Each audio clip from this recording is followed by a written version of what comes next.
So I'll introduce myself again, Florin Zubashku, Executive Editor of Science Business, and I have the pleasure of moderating these final two sessions of the conference today.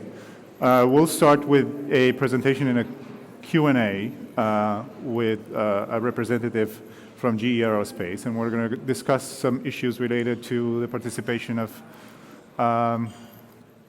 companies in FP10 and more generally in European research innovation programs. And the last panel, we're going to have a special guest, which is Marc Lemaître, Director General for Research Innovation from the European Commission, and a distinguished panel as well to discuss the next steps towards FP10. So this is what we're going to do over the next hour and 30 minutes.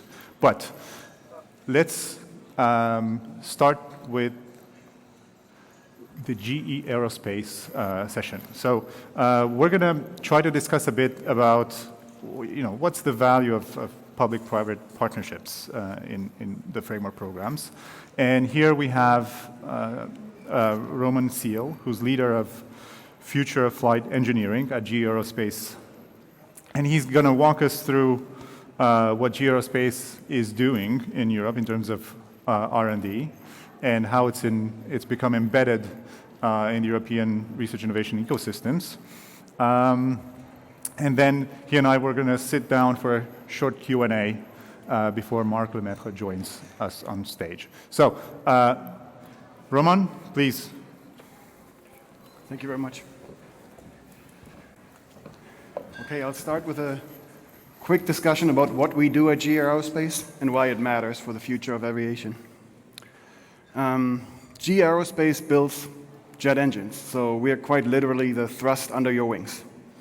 And if I'd have to describe what we do at GE Aerospace, it would be best described by our purpose.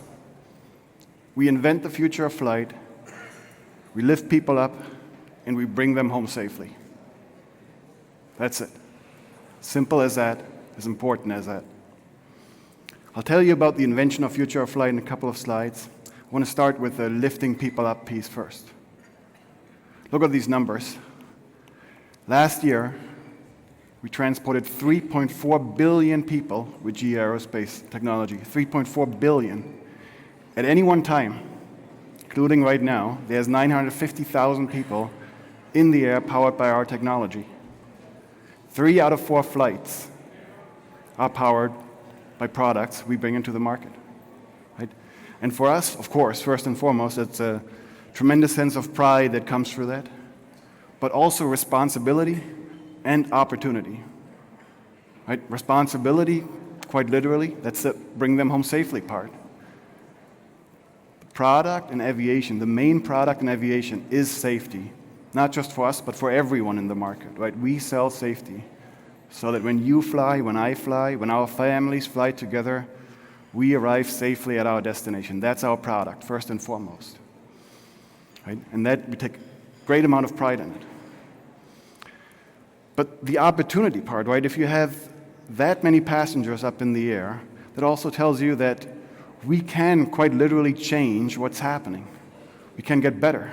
We can push aviation forward with better products, with more innovative products.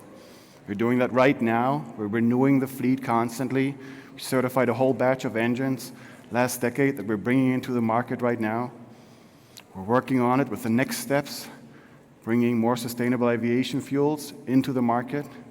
All these are already certified to work on our engines today, and we're working on fully 100% SAF fuels right now. And then we're working on advanced technologies for the next decade and for our future. And of course, GE Aerospace is the US headquartered company, but we're also a global company and a European company. Right? We have well over 13,000 people working here in Europe. We're active in 8 countries. I personally lead the team in Germany. We have a number of different activities all across the continent. We have a long legacy in a lot of these countries. In Italy, for our Avio Aero business, we have been present for over 100 years now, right? We've been leading innovation here in Europe for a long, long time, and we're determined to make it another 100 years. We have a whole production cycle that we're satisfying here. We start with the early design concepts, through the design work, through the early tests, certification, all the way into the manufacturing, assembly process, and then overhauling and refurbishing these engines. Everything's done here in Europe. We're quite proud of it. And we have 2,000 engineers.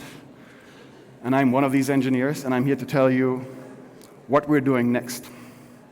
Right? And what we're doing next, what we're working on right now for the future of flight, is that open fan engine that you can see here on our Airbus flight demonstrator.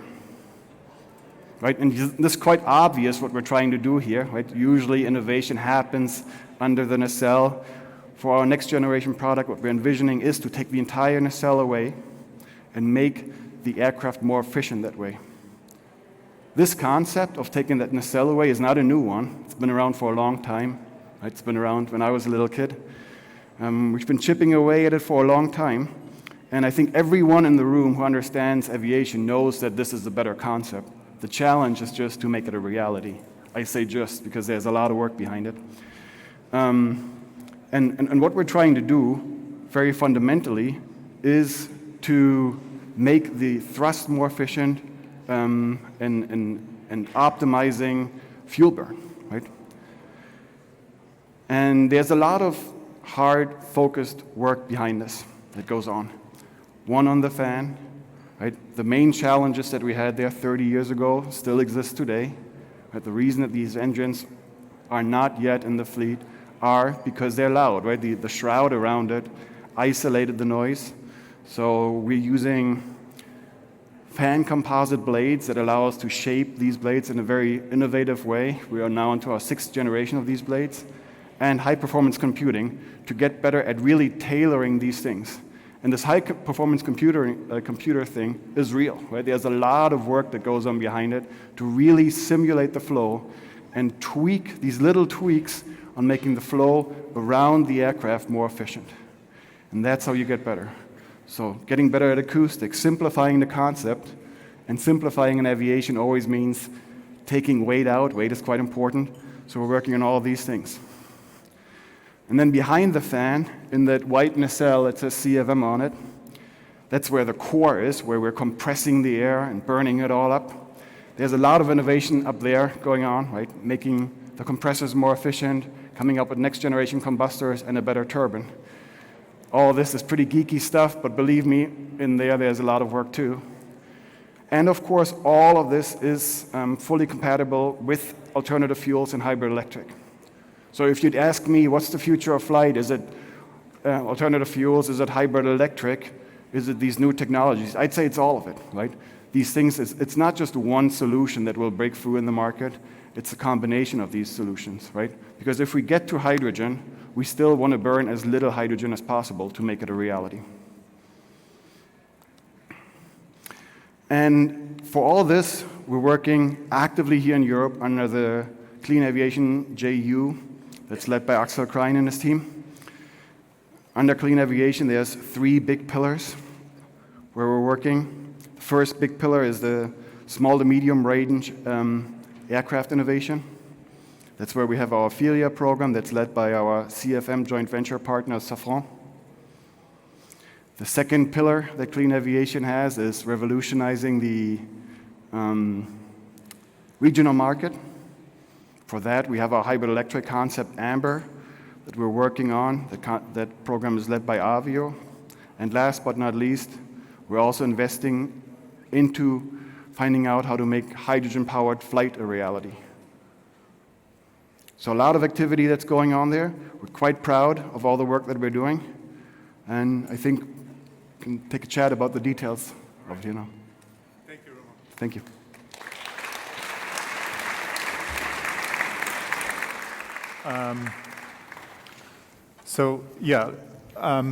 GE Aerospace is obviously involved in the framework program, right? As part of the partnerships, and considering the bits of innovation that you just featured here, and the fact that the EU is preparing for the next framework program, what expectations do you have from the next MFF and FP10? Yeah, these framework programs are massively important, right? As I mentioned, currently we're very active on clean aviation. Right? We're part of the ARIS initiative, the Aviation Research and Innovation Strategy. And we're very supportive of what is being done there. And fundamentally what we need here is, we're investing a lot of money, a lot of our own money into this. And I fundamentally believe that this can become a reality, that it will become a reality. But in order to make it a reality by 2035 and to get to net zero flight by 2050, we need to be pushed from the back, right? We need private-public partnerships that help us make this be successful. Right? Yeah. And there's a strong push needed to fund all these engineers. We have well over 1,000 engineers working on that open fan initiatives alone, right? Investing, I think we shared that number in 2023. We invested well over $1 billion into this. A lot of foundational work going on everywhere around the globe, and here in Europe, under Ophelia specifically. So we need more of that, right? And money needs to come to make it a reality in 2035, by the middle of the next decade. And it needs to be a simple and effective framework that helps us execute efficiently. Right. So, a bigger budget, and that's no surprise to anyone. Everyone wants more money. But you also mentioned, the sensible governance, the simplicity of it. So what do you mean by that in practice? Yeah, simplicity and flexibility, really, those are the two things that we need, I think that everyone needs, right? I'll explain it with how we do business at GE Aerospace, right? Our main pillars are respect for people, the customer-oriented focus, and continuous improvement, right? We continuously try to innovate how we operate, make ourselves more efficient, right? We never stop, we can always get better. And I think the same is true for these public frameworks, right? You need to look at what you expect from the companies that want to partner with you. Today we have quite a number of our best engineers just focused on interfacing with the governing bodies and explaining the work that we do, right? We can do this, we have the luxury of having a lot of people. Small to medium enterprises cannot, right? So it needs to be more fair, needs to be more open, we cannot afford the waste. That's one. The second piece, of course, is the flexibility. Specifically for these next generation initiatives, you need to build flexible frameworks. As you can imagine, right, when you hand these proposals in, when you shape these proposals in 2020, you hand them in 2021, you hear back a couple of months later whether or not you get awarded. It takes a couple more months to get started. And you start rolling.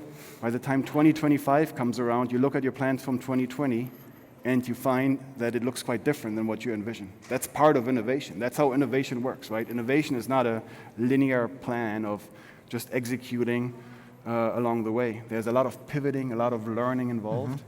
And what we need for this, for the private-public partnerships, is flexibility, right? To support us when our plans change, because the end vision is still the same, right? But the plans, the milestones that we drew up 4 or 5 years ago, they may have changed. And we need frameworks that support that change and that innovation, rapid learnings along the way. Right. We're going to pick up on some of these issues, like simplification and speeding up the processes in the next panel. But I want to also ask you about, because you mentioned in your presentation that, GE Aerospace is an American company, but it does a lot in Europe. So how do you see, from your position, transatlantic R&D collaboration going forward? In what ways is Europe important to how GE Aerospace is advancing innovation? Yeah, very good question. I actually spent 17 years in the US myself. I came back 2 years ago because I fundamentally believe in what we're doing here in Europe, right? I believe in the labor market, in innovation, and then we can make it happen here. That the infrastructure is available here, right? So I fundamentally believe in the market, myself personally. That's why I moved back together with my family. I think we can make it happen. And we're active right now. We have a joint venture with Safran called CFM that I pointed out earlier. That joint venture just celebrated its 50th anniversary, right? These partnerships, these global partnerships are essential for aviation. It's a global industry, right? Regulation that we're doing here in Europe, we take quite a bit of pride in regulation and in being leaders in regulation. I think that's important. I think it matters, but it's the same thing there. It's globally integrated regulation, right? It doesn't help if we in Europe come up with regulation that somebody else doesn't adapt, right? We want to make sure everything is globally integrated. We want to make sure the research networks are globally integrated. We work well with each other. And specifically here in Europe, right, we have a very active network of partners. Yeah. We have, in Italy, we have our Avia Aero business. The full life cycle is being worked there. They're leaders in turbine and gearbox technology. In Poland, we account for a significant amount of the spending in R&D and aviation with our GE Aerospace business. And in Germany, where I'm from, we're actively partnering with research institutions around Germany. Right? I'm from Munich, I'm in Munich, the TU Munich campus. We have rigs that we're running on the Munich campus where we're actively working together with scientists, with students. Right? We do this with the DLR at various locations around Germany and other strategic places in Europe. Right? Because the investments you have to make into aviation are substantial. For hydrogen, for example, we last year finished quite a successful test campaign that was also sponsored by Clean Aviation and a German funding mechanism called LUFO. And that investment that the DLR made there is available to everyone, right? It's not just monopolizing innovation, we're sharing all that innovation. We're helping make these test stands real, but we need the investment from the public sector to be there for everyone, for scientists to use it, and for our friends in the industry to use it too. Okay. Final question. What message do you have to researchers, companies, startups that might be interested in working on these projects? Are you looking to expand your network, or? We actually were quite active last year. We hired many hundreds of engineers in Germany, around Europe, and globally. And I think my message here is this is real, right? We can make it happen, but you need a really, really long breath, and you need private-public partnerships to make it real. You need to work closely together with the governments, strategically align on the objectives, shape policy together, sensible policy that helps all of us, and partner, right? Don't just try it by yourself. It's too hard to go by yourself. Be open to innovation, share successes, right? And go out and celebrate those successes. All right. Well, on that positive note, we'll end this session here. Thank you very much, Roman. I would like to invite you all to give him a round of applause. Thank you very much. Thank you. Now, on to the final leg of the conference. So what we have now is a final panel, which will start with a Q&A session with Marc Lemaître, Director General at DGRTD, the European Commission. And we're going to talk a bit about FP10, what's happening politically, what's happening in the Commission, what are the plans. Perhaps we can hear some of the details of what's going to happen over the next few months. So, Marc Lemaître, please join me on stage. First of all, thank you very much for joining us. I know you must be very busy, so we really appreciate your taking your time to be here for about an hour or so. So thank you very much for that.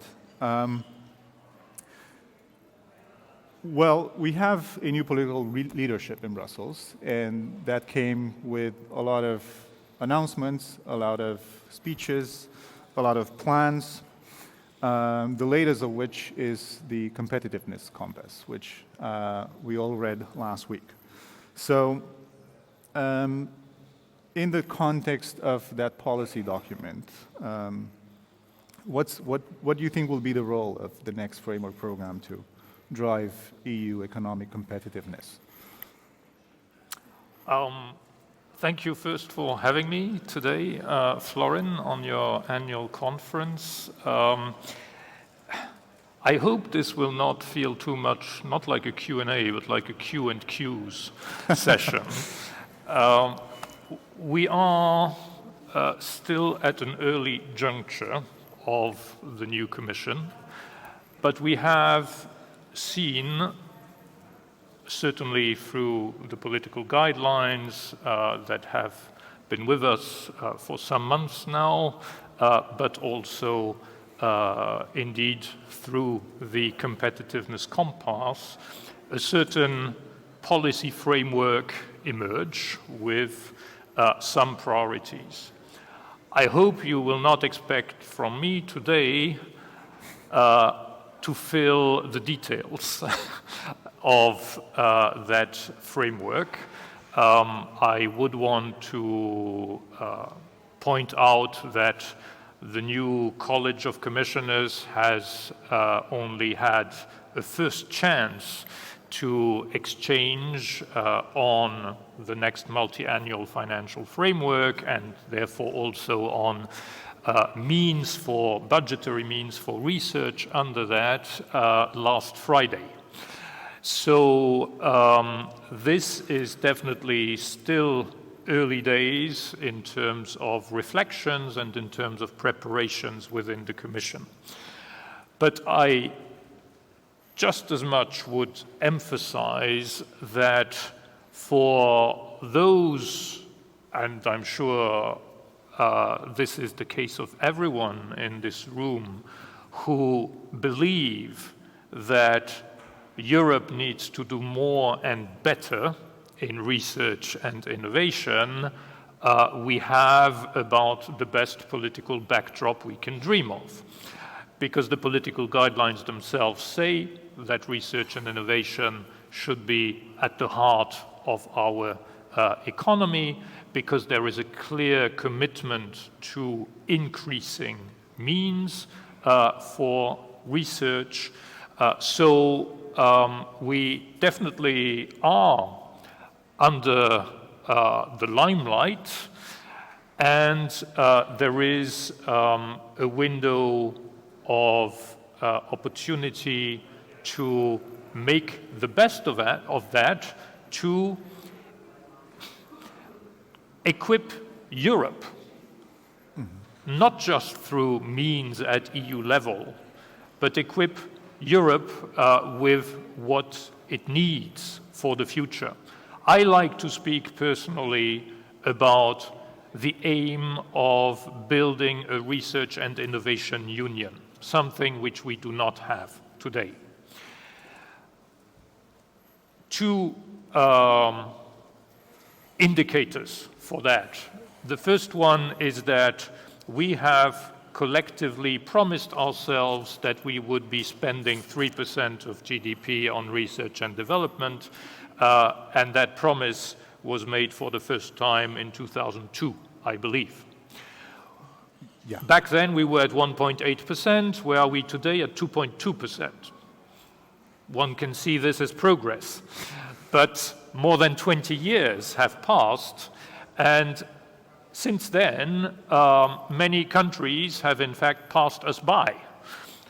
China has overtaken us on that metric. The gap with the US has widened. The gap with Japan, with South Korea has widened. So clearly, we are not moving fast enough. And this is one demonstration that today we are not a research and innovation union, because we do set collective goals, but then we do not really have the collective monitoring mechanisms to see to it that progress is made. I am happy, pointing back to the competitiveness compass, that the competitiveness compass says a few concrete things about the European Research Area Act that we will be bringing forward next year. And just one small parenthesis, to me, the simple purpose of the European Research Area Act should be to work towards a research and innovation union. So, first point, quantitative. We are not at 3%. The competitiveness compass points to the European Research Area Act to have, let's say, a common environment which would bring us finally to 3%. Secondly, it also says, and this is the second indicator to me that we are very far from where we should be in terms of a research and innovation union, that we need to have mechanisms to align research and innovation priorities between the EU level and the member states. Let's always keep in mind that the framework program is barely 1 out of 10 public euros in Europe that flow into research and innovation. And so this cannot be seen as the beginning and the end of everything. All to the contrary, it has to be seen as one element, but one element which should work much more than it does today in an orchestrated way with member states' efforts. So this is for the policy backdrop, which I think is important to remind ourselves of. I can move on, or you ask your second question, to the budgetary dimension at European level. I have a couple of follow-ups on what you just said. So let's go through that first. You mentioned that you're very keen to start working, or if not, perhaps you have already started working on the European Research Area Act. But there's also another act, that's the Innovation Act. So, because you mentioned that your dream is to have a European Research Innovation Union, why do we need 2 acts? Well, I just picked up a few things from the person from GE, right? Right. Sitting in this seat just before me. But I think he was also illustrating that the innovation journey is not just a linear one, and that ultimately everything starts in basic research. So I believe that there are sufficient areas of focus that we need to fix under the term research, and next to that, a number of issues that we need to fix under the label of innovation to go for 2 texts. If we take the Innovation Act, the themes under that would be quite different, right? It could be related to IPR, it could be related to skills, it could be related to access to capital, and so on and so forth. So these are a very different series of topics, shortcomings, challenges from what I described now under the European Research Area Act. Okay. I have another follow-up question on the budget issue. So, yes, you're right. Progress has been very slow. And for some reason, it's still very difficult to convince finance ministers in the EU capitals to spend a bit more. But now we have this complicated context where everyone wants to spend more on their militaries and buy weapons, and budgets are going to go towards that. So that's becoming a priority. So what do we do? Do we put this figure in the legislation, in the Research Area Act? Do we make it mandatory for everyone, or is it still a matter of convincing people? Well, I think it's good to go back to the competitiveness compass. It has 3 pillars. The first pillar is called closing the innovation gap, which is the reason why I claim that we have a lot of tailwind, and we should make the best use of that tailwind. And it is under this part that these elements that we have just talked about are described. Second pillar is, let's say, reconciling decarbonization and competitiveness. And the third pillar is about reducing dependencies and security. And this is why I go back to the competitiveness compass. This is a whole. Obviously, we will not have sustainable prosperity if we do not ensure long-term security for Europe. So to me, based on the recognition of these imperatives for Europe, it is not either or. It is not either we spend on research or we spend on our defense capacities. We absolutely need to find the way to do both. Otherwise, we will not be true to our proclaimed objectives overall. Now, I will not underplay the difficult equation this will represent over the coming years when it comes to public finances. Of course, public finances are under strain. But for those who followed last Monday's so-called retreat of leaders, I think we could hear from there that leaders are recognizing that perhaps some of our rules might need to shift, right, when it comes to the budgetary constraints and so on and so forth, which I believe is a promising sign. I'm not suggesting now that we shouldn't care about public debt and levels of deficits, but we are in an environment where clearly some very strong reorientation of public action is needed.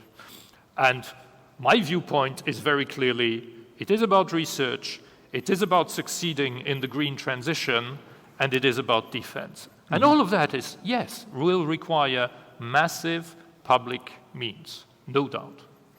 All right. Speaking of public means, what would be a reasonable figure for FP10? Because we've heard from the commissioner that 200 billion is a bit too much, a bit excessive to expect that. But what would be a reasonable figure that would allow the Commission to achieve these goals? Define reasonable.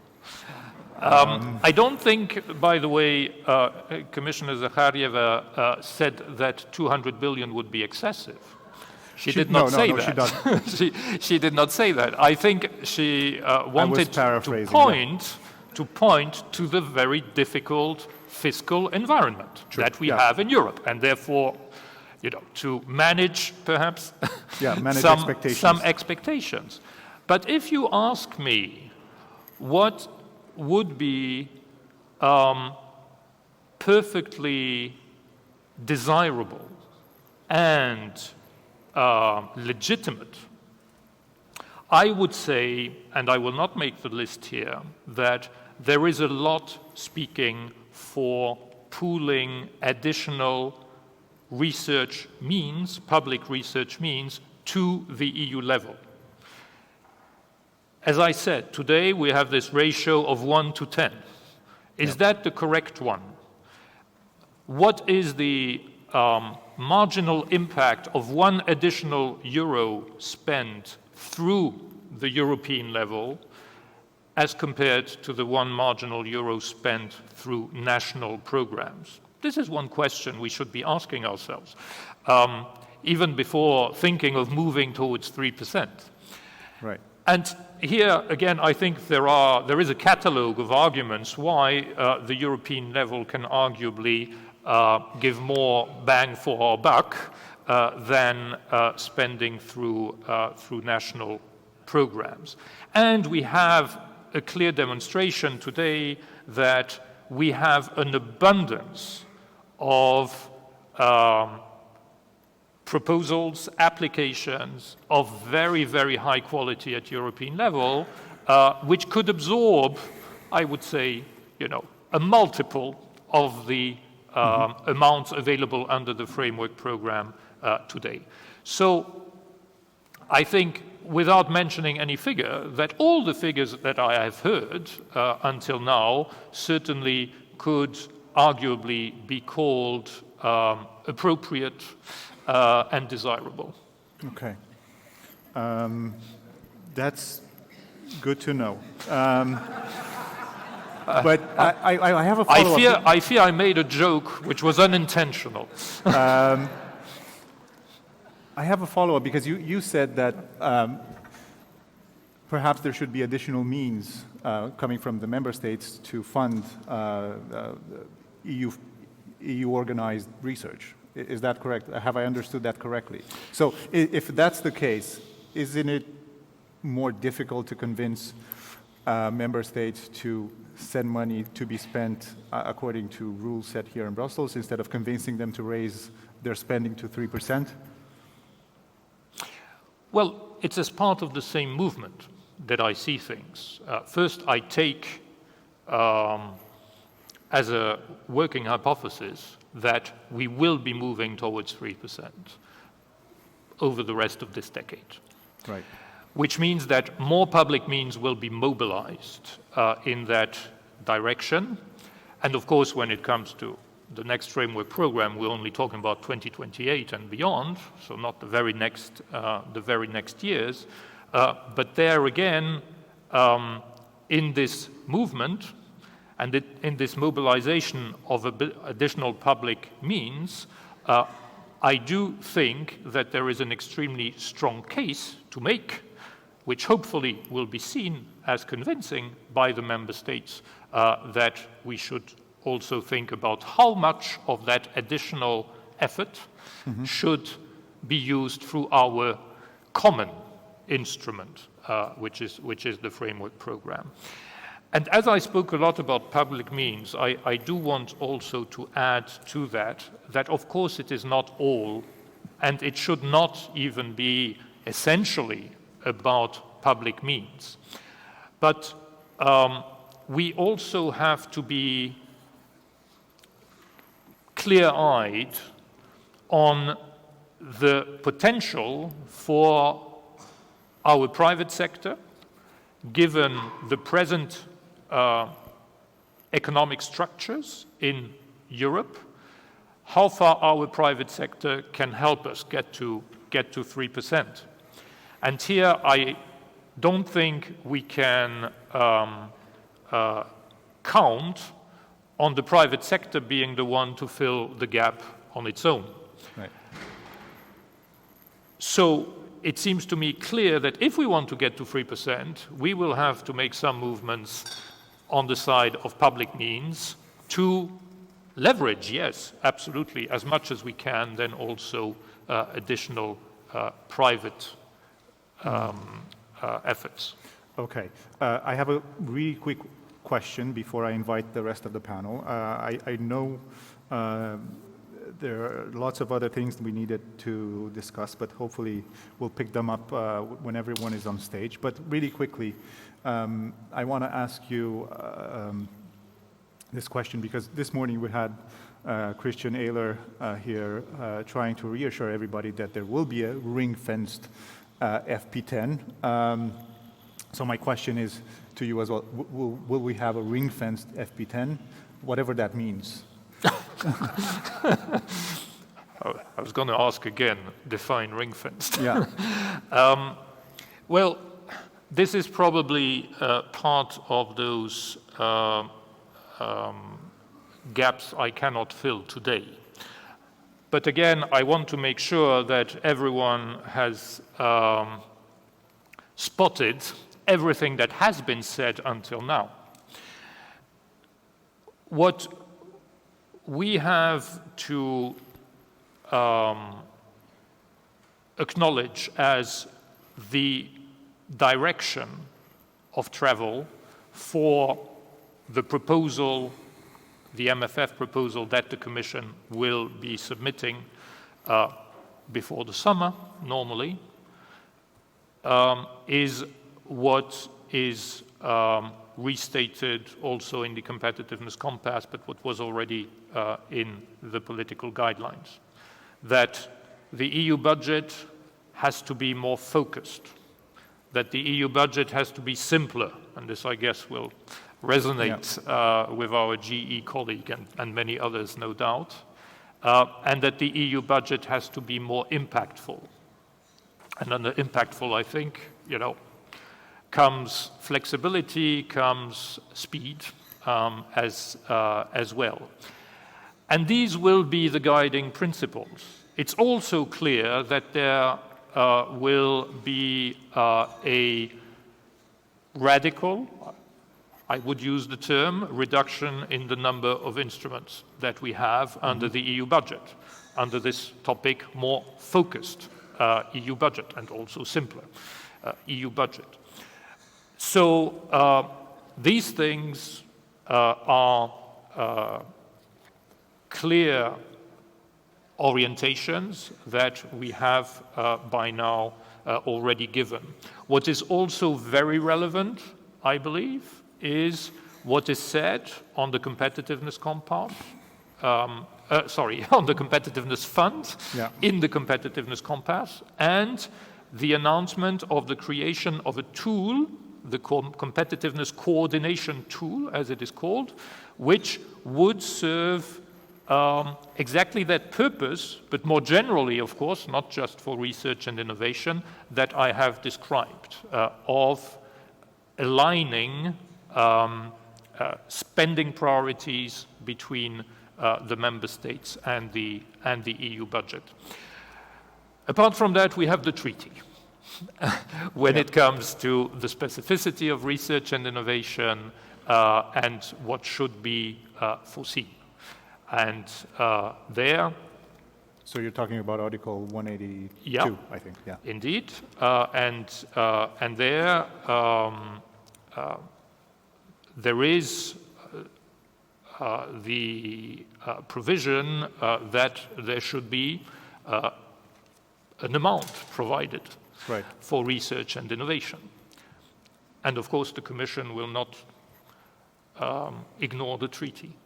Okay, well, that's good to hear.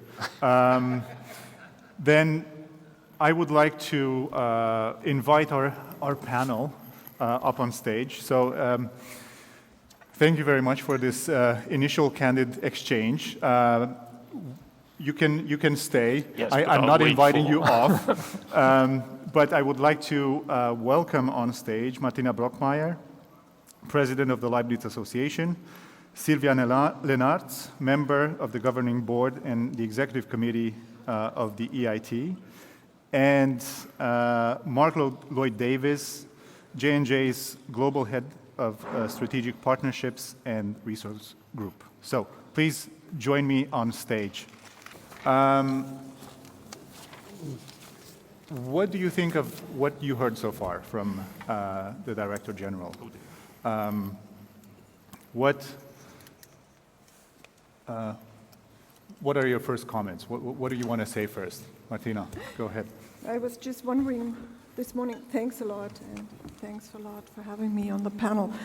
This morning's panel actually claimed that it's far too late to start with the framework with the FP10. So shouldn't do we anything right now to improve the situation? This morning, everyone was actually claiming it's far too late when we start with framework with FP10. Well, I can tell you from the interview that I had with the Commissioner a few weeks ago, she did mention that work is starting now, so the Commission is not waiting for FP10 to start implementing some of these changes and adaptations. But I don't think it's for me to defend the Commission since the Director General is here. So, did I understand you correctly that your question is about what we do in the meantime? Yeah. Okay. I mean, everyone in the first panel today pointed out that the situation is so severe that we should actually act now. And we feel that we shouldn't wait until FP10 comes reality or comes into place. I would say that given the timelines, legal modifications is probably not the route to take. because it would be too little too late. So we have to think about what can be done within the regulatory framework that we have today. But certainly I would argue that quite a bit can be done through especially the remaining 2 work programs that we have, which will be covering the last 3 years of the framework. So Work Program 2025, which is by now quite imminent. It should be adopted within 3 months maximum. And Work Program 26-27. It is on Work Program 26-27 certainly that we have more scope for modifying the content of that work program. And I would come back to the leitmotifs for the next multi-annual financial framework, focus and simplicity. What are we thinking about? We are thinking about mobilizing means for the new initiatives, very often sectorial initiatives, that we will see being put on the table in the very next months. The Clean Industrial Deal is coming up very fast. We will be putting forward a life sciences strategy. So we believe that these should see a translation in the work program 2026-2027, a very visible one. And we, in that translation, will want to see more concentration of means around these priorities, a lesser number of topics altogether. We today have an average of something like 400 topics per year, so 800 topics for 2 years.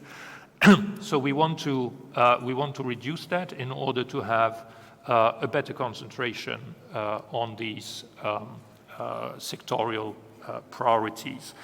That's of course for the second pillar. And I would add to that in terms of simplicity that we also are looking at how we can cut back, certainly at the level of applications, cut back the number of non-financial obligations that we ask to applicants to underpin, which would allow to reduce the length of the application templates for applicants. So these are 2 examples of what we think of doing here and now rather than from 2028. Thank you. Okay. Thank you very much for answering that. Well, I would like to continue with you, Sylvia. So what are your immediate comments after listening your little Q&A just now? Thank you very much for inviting me, for all the interesting things I heard. I'm very happy to hear that research matters, that we really need the 3% investments of Europe and all the nations. I would also like to stress the focus on excellence. Excellence in everything, in research, but also in business. And therefore, we also need the scale. Connect the regions with strong companies, with strong research institutes. Connect these regions in between each other. Because the added value can only be created, indeed, if the nations align with what Europe needs and what Europe wants. And that's why I would like to stress also the importance of innovation ecosystems, because it is at the intersection of academia, business, and policy making that innovation happens. It's not business as usual in business, it's also not research. So I think the role of a government is where market failures, but also network failures. So I would like to stress the importance of bringing together people out of their comfort zone, because then they can work together in team. We really need the universities. The universities have a huge responsibilities, but they should be universities without walls, open and engaged, and bring in people from industry. I would like to refer to my university, Eindhoven University of Technology. We are in the Brainport area. There are 6,000 companies, in 3 billion investment, and there are a lot of double appointments. We still think too much in silos, the academic silo and the business silo. And innovation happens at the intersection.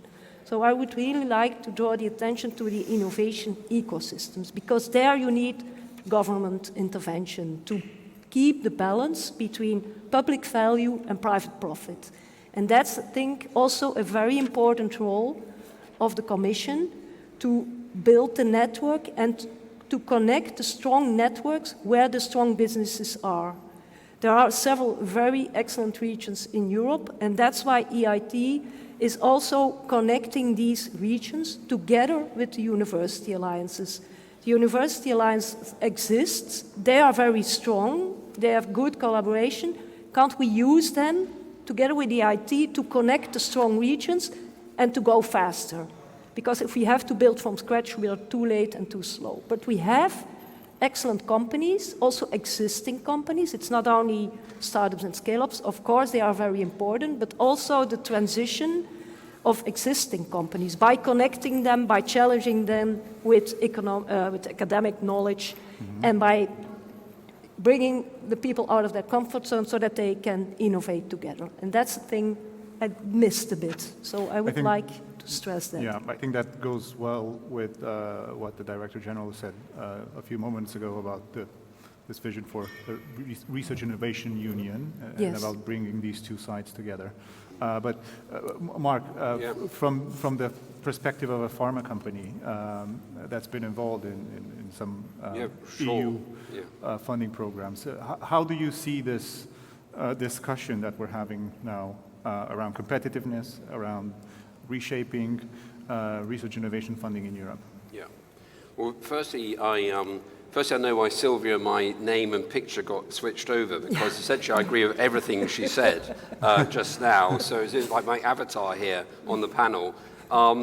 So firstly, agree with everything Sylvia said. I won't repeat that, but indeed, the real opportunity in Europe to create this ecosystem of connectivity between academia, startup, larger companies, each play a critical role. There needs to be definitely a tone of leadership at the top that creates a trust in that, because each of them plays a vital ingredient. I would say some of the most cutting edge, if not the most cutting edge innovation, is in the basic science in the university setting. I think the guts and the grit and the risk is in the startup culture. You won't get that anywhere else. But the coaching, the mentoring, and ability to globally scale this, that's what the large companies can do. And no one person, sorry, my Madonna headset's coming off. No one person can do this in isolation. So this is why this ecosystem can work so beautifully, but there are often cultural barriers that prevent that happening, as well as mechanistic ones as well. One other thing I will say with FP10, I think a real opportunity, a lever to pull with FP10, which is crucial for Europe, is it could become a mechanism to retain and attract global talent in science. So there's a real, I don't think it's necessarily a brain drain, but definitely a brain leakage of talent in Europe to the US, to elsewhere. And I could just think of a mechanism like the Marie Curie Fund. I don't know about on the academic side, I think it's also pretty tough, but the industry side, we only have a 15% success rate with Marie Curie's PhDs and postdocs. This puts people off bothering applying in the first place, and it certainly is therefore difficult to sort of retain and anchor in talent. Some of this top talent then goes and gets a postdoc or a PhD in the US or elsewhere. So I think we could think of ways to really pull levers which attract and retain talent, because that's our future, essentially. We're assuming we can be competitive in science, but we've got the talent to do it.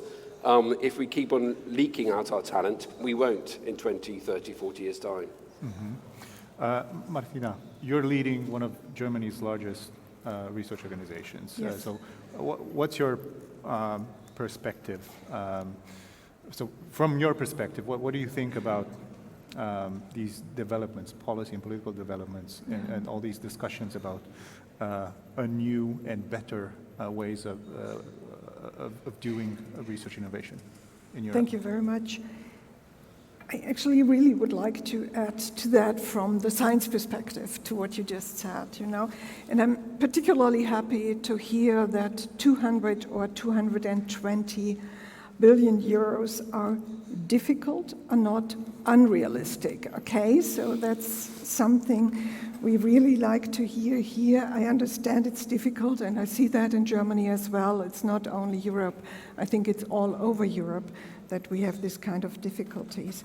But if I look at it from a science perspective and look at the flagship reports we have, they all say the same, and you just mentioned as I can summarize it, an increase in budget, too much bureaucracy, structural reforms, government and programs, underperforming programs, so reduce the kind of numbers. But if I look at it, I think the highest risk at the moment is that we, even though you say it's possible, we will not be at the 200 or 220 billion euros.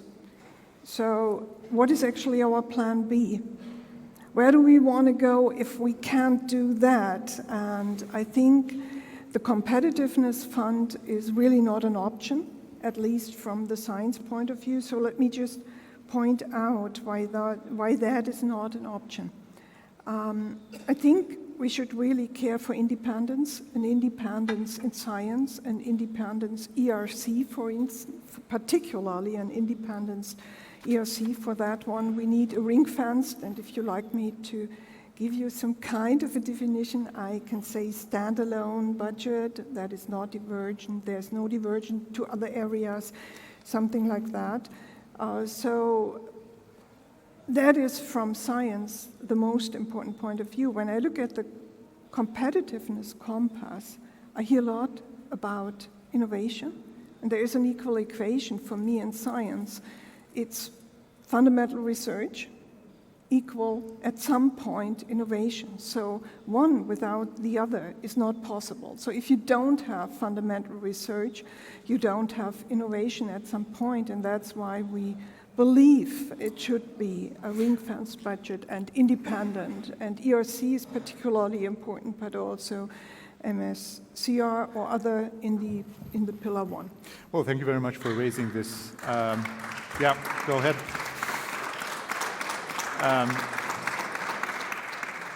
It's a very important point you raise, because coming back to these policy documents and the competitiveness compass and the speeches that we've heard and political guidelines that we've seen over the past months, all these have generated all sorts of confusion and uncertainty about lots of different things. One is the issue we discussed before, that of the ring fencing the program. The other is what Martina just said about the European Research Council, and where do you see the place of basic science and specifically the ERC in all this revolution, let's say, around competitiveness in research innovation. So I don't know if you want to say a few words about that. Yeah, I'd start by suggesting that we should all acknowledge that there are high expectations for what research and innovation can, in the coming years, contribute to competitiveness. And among us, I think it's clear that this is only part of the purpose of research and innovation. But we should wake up to the fact that this is what we will be judged upon, ultimately, in the coming years. Yeah, in this exact context. So we do have to be obsessed with that third keyword, which will guide us, which is impact, and impact more of an economic nature in this context.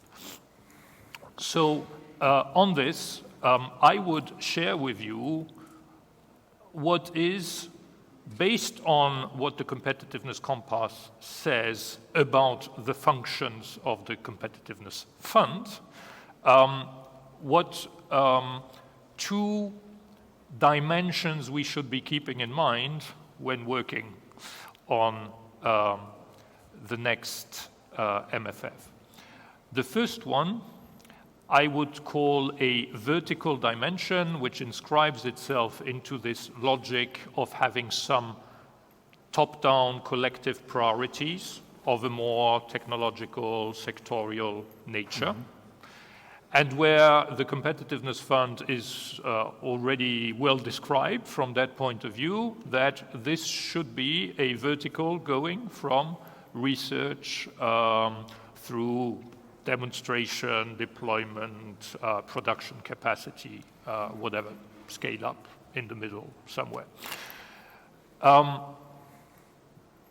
believe, thinking back to the Draghi report, that there is another dimension which we should absolutely have in mind, and it's the one of what creates disruptive innovation.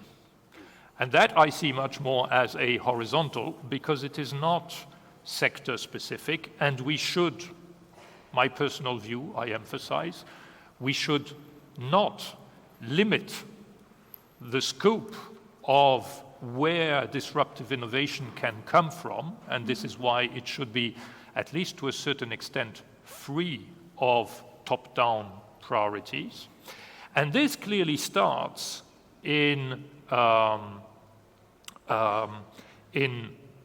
frontier basic research, the best which we can get, and the ERC is a very compelling model for that. And this then goes through to the EIC type of support, including for still relatively basic research, and then maturing of business models, and eventually startups, and even equity investments, possibly. On both these elements of which are needed in order to really make a difference in terms of the innovation dynamics in Europe, and especially disruptive innovation, something has already been said, and it is that we should be enlarging the ERC and the EIC. And this, I think, is a very promising statement in order not to forget that horizontal dimension, and that element of disruptive innovation, which is not about, our traditional industries and getting them to the next steps in terms of adopting technologies, cleaning up, and so on. But you mentioned in the beginning that the key word over the coming years will be immediate economic impact. So what the EU can deliver in terms of quick economic impact with its research innovation programs. But with the ERC, we're talking about a completely different animal that does not operate under that, market logic, let's say. It's basic science. So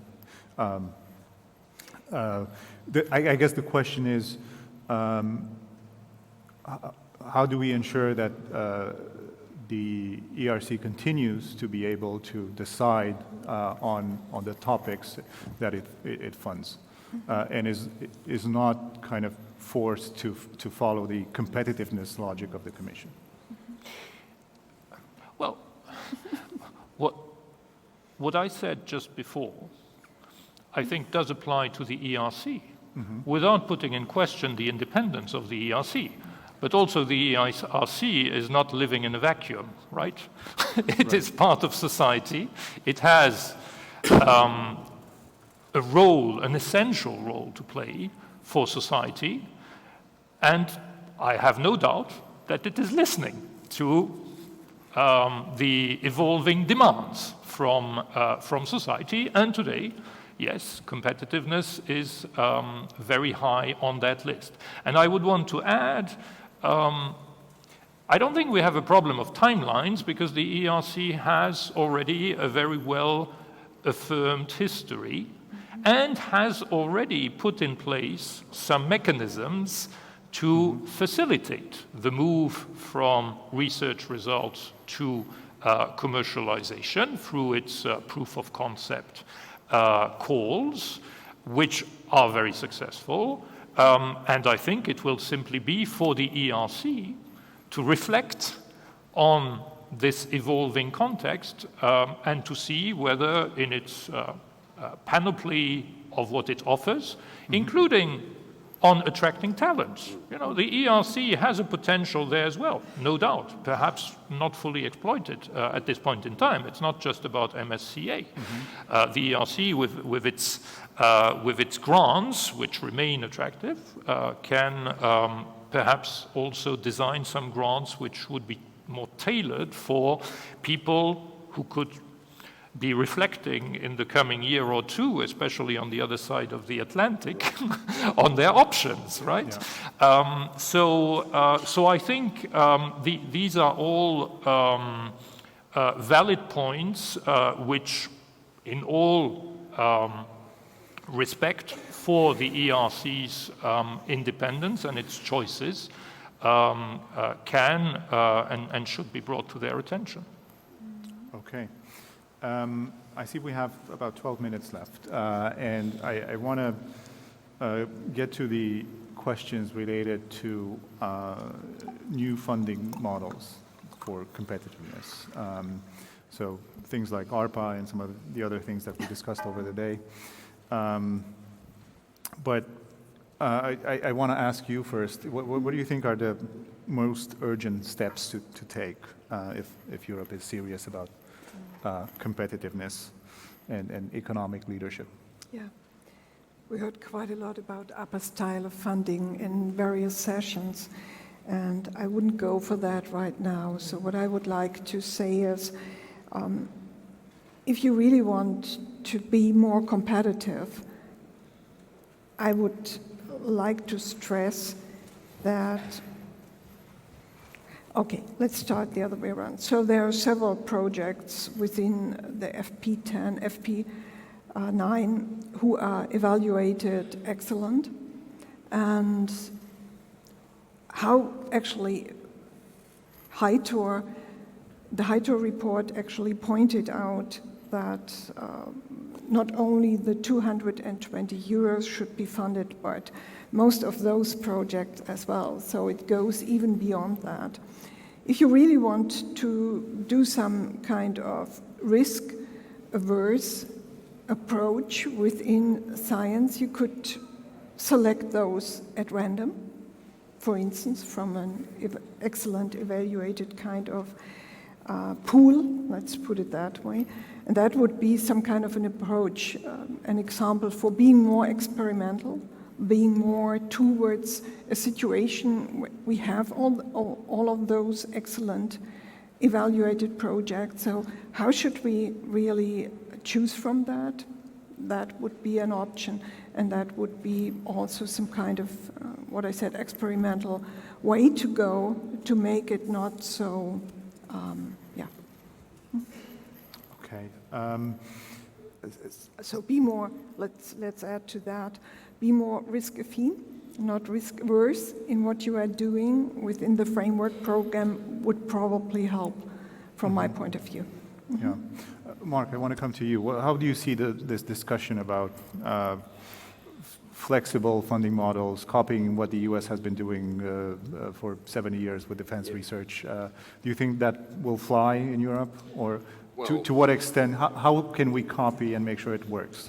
I think there are models where the topics aren't predefined and that essentially industry and innovators or academia are coming forward with ideas because, you know, it's no offense, but in the sense of once the civil service, if you like, has an idea to put forward for the framing of a model, it's not necessarily the latest idea. You know, the latest idea will come up by this time next week, there'll be another idea we haven't thought of. So to trust the process of the ground up innovation. I am excited. I think models like DARPA and ARPA-H will be really, really interesting ones to look at. These are ones where it doesn't matter what the topic is. They follow I think it's the Hellmeyer Catechism, one of the earlier directors of DARPA, that essentially asks key guiding questions. What is the product you have and what's the difference that it makes? If it was implemented on the market today, would anyone notice or care? What are the risks involved? What are the costs involved? And what time would it take? And then what are the milestones we agree? And then a research program is set up with funding to support that. And the beauty of it is it helps organizations to fail fast because most of the products don't succeed. And that's innovation. We all know that. And the beauty is you quickly find out, actually it doesn't work. And we move on, we pivot to something else, or that money gets then recouped and put into other programs. Yeah. So I think it's a risk. It's putting money on the table, but it helps fail fast. You may not say it's culturally very European, but there's a lot of success of that in the US, and we need to look at, if we're going to be competitive, let's not keep doing the same thing. Let's think about new, bold ideas which really make a difference. Yeah.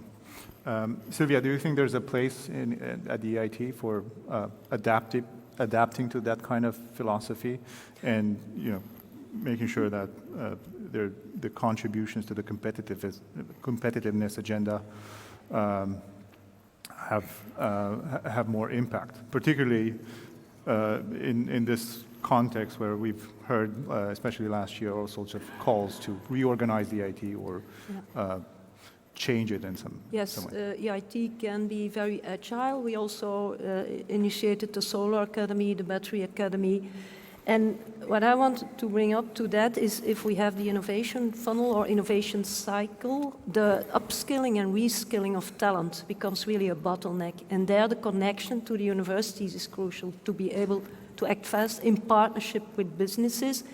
And I think EIT, the strength lies in the innovation ecosystem, and there you have the bigger companies, the smaller ones, and then you can react much faster because there are so many actors and the coalition of the willing takes it up and can go. So the innovation system is a way to be resilient, to be agile, and to act upon opportunities. Like for instance, Ukraine, there also EIT acted. So the innovation system is the way to be able to act fast and not built on distrust, but built on trust and deliver what we promise. Right. Yes, please. You want to respond to that? No, actually, I wanted to add another point, if that's possible. But if there's any reaction to Sylvia's comment, let's do that first, maybe. Go ahead with your reaction, and then I'll get a question from the audience. Okay. I'd just like to point out, we are always talking about innovation, right? And when we talk about innovation, we think about technological innovation and things like that. Yes, you do. No, I know. But I just want to emphasize that one.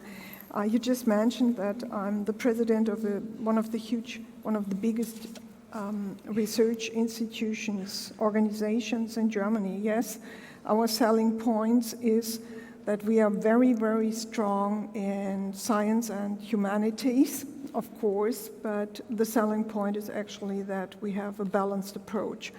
So science and science and humanities is not an add-on, but it's part of the deal. So we have a balanced approach where all of the disciplines are coming together. My feeling is that in Europe,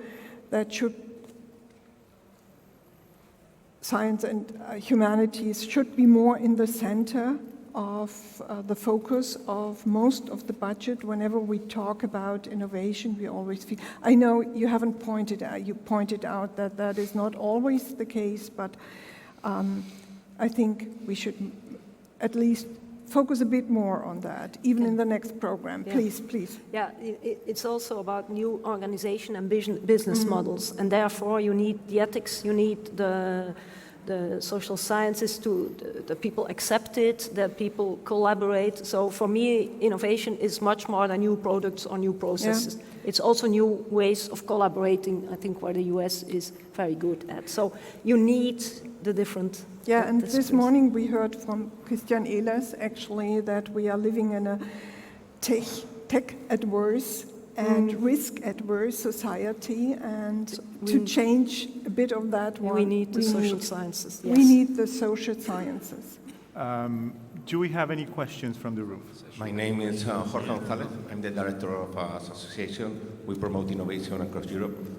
Marc mentioned before that the new EU budget has to have more impact out of the same euro, I guess. You are not here for the details, but how do you foresee that can happen? To have more impact? Yes, you mentioned that you want to have more impact out of the same budget. And that obviously needs to change things, how we currently are doing them. So what is the kind of the pathway, the roadmap, the vision, the guidelines for getting more impact out of the budget? Well, I can give you a more macro reply and perhaps an example or two of more micro measures that one should think of.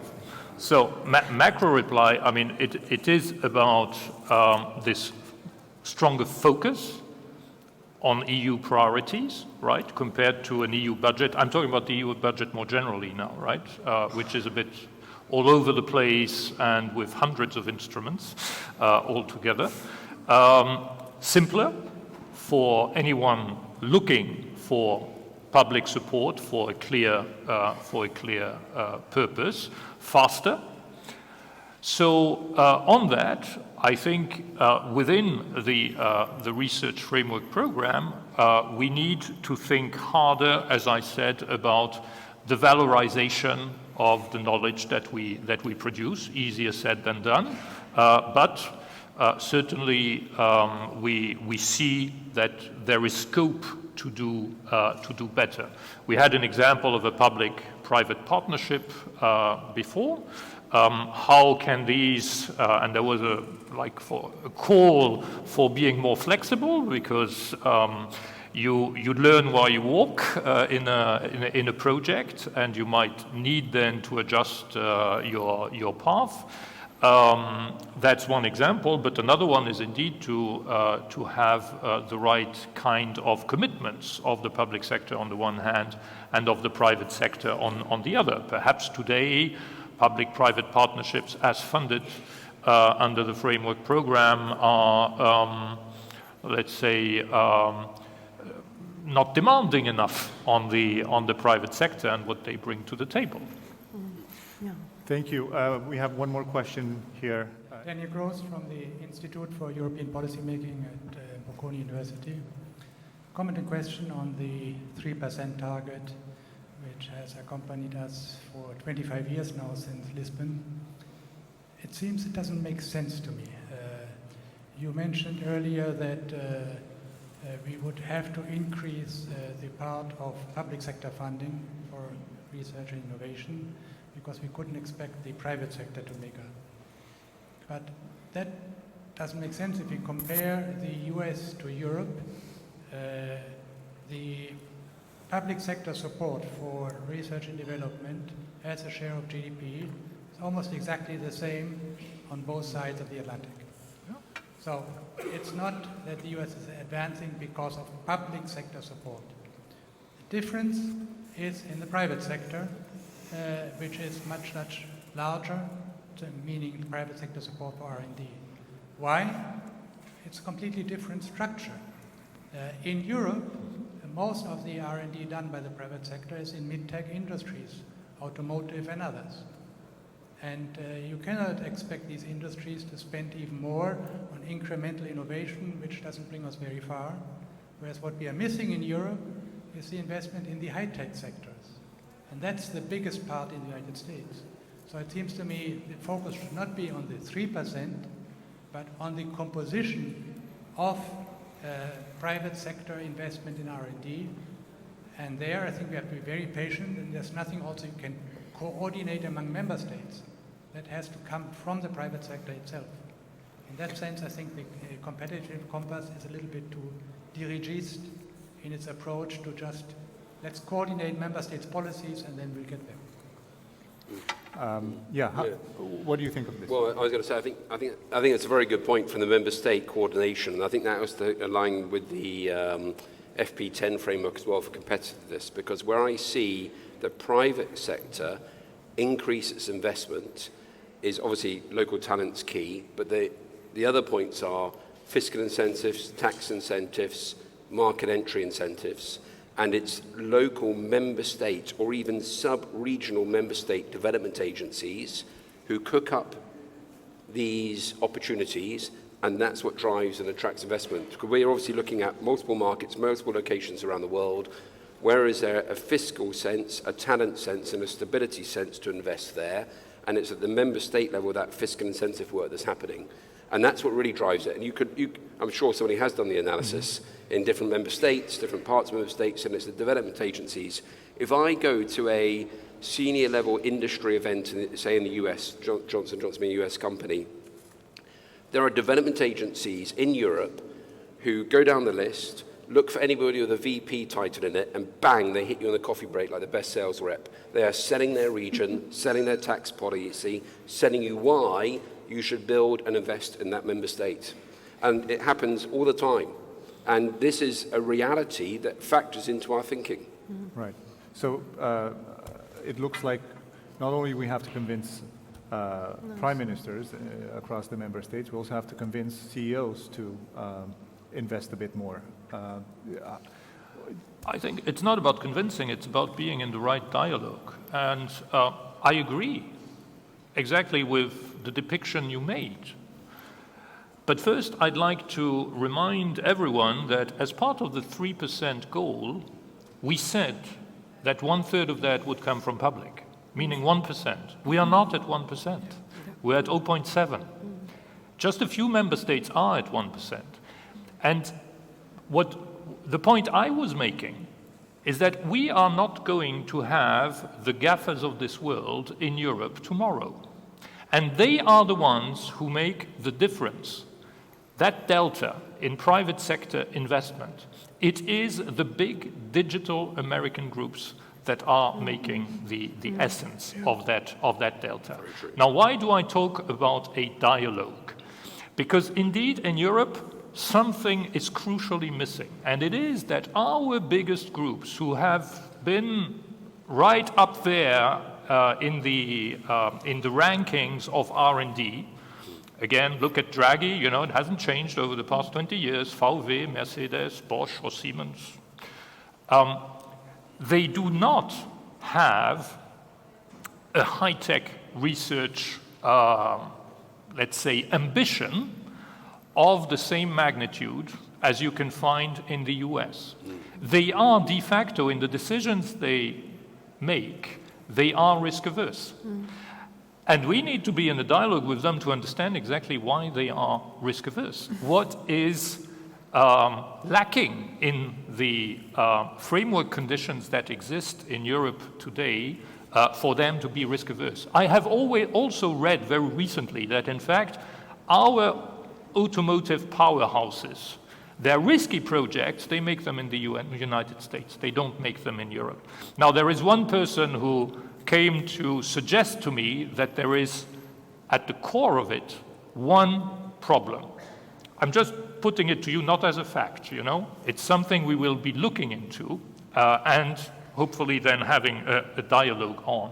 It is that if a project fails, a research project fails in Europe today, it costs 10 times more than in the US to unwind. To just accept, okay, this one didn't make it, let's move on to the next one. So obviously, in such a context, your financial equation is extremely different. While in the US you might accept that 4 out of 5 of your projects fail, because you know that the 5th one will largely compensate for them, and these failures are not too costly on you. In Europe, you might decide, well, I will not do 5, and I will do 1 which I feel more comfortable about because the immediate prospects are bigger. So I really think that we have indeed things to look into in order to change that, and to get to 3% with the private sector as well. But my point is still, we do need to work to get to 1% from the public sector in Europe, given our present structures. Okay, well, thank you very much. I think we're going to have to end on that because we're 6 minutes and a half over the allocated time, and I'm getting signals from the back that I should stop. As much as I am enjoying doing this conversation with you, and I really appreciate it, we have to end. So, thank you very much for your kindness and for your participation.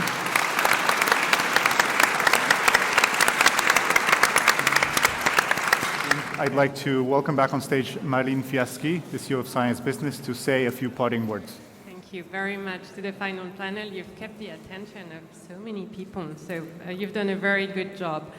I won't be long. There is so much that has been discussed, so many points that have been raised, so many questions that have come up. The discussion is not over, but clearly the next few weeks and few months are going to be critical for the world of research and innovation, for Europe in general, for the next round of budget with the MFF and so on coming up very soon. So clearly policymakers have all their ears open. That's a good time for stakeholders to speak up. If Science Business can help in the process, we're really pleased. We also will provide some information and keep doing that through the news. We had journalists in every session today. That doesn't mean that every session will be in the news, and in fact, Florin is the one deciding, so if you want to have influence, now is the time. It's the final opportunity here. But yeah, do keep an eye. We will provide as much as we can because there will be so much to cover in the coming weeks and coming months.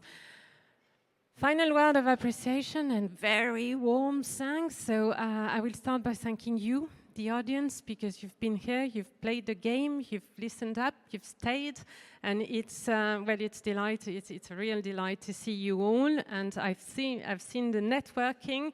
So I hope you've really enjoyed that bit as well. Thank you to the online audience, obviously. Thank you to the speakers. We've done a stellar job throughout the day. Thank you to the sponsors. Without them, we won't be here today, and we wouldn't have had such a long and full program. So I will name them all. They deserve it. The Attract Project, DSW, Impact Global Health, EIT Higher Education Initiative, EIT Digital, Johnson & Johnson, Elsevier, GE Aerospace, the Science Business Network, our dear network, and the members of the Widening Initiative.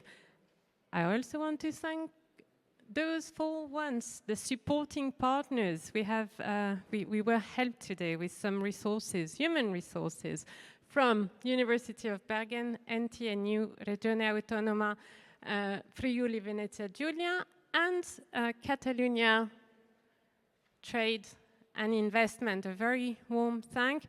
I'll stop here. Just a million thanks to the staff and to the technician and to the catering. Please give them an applause.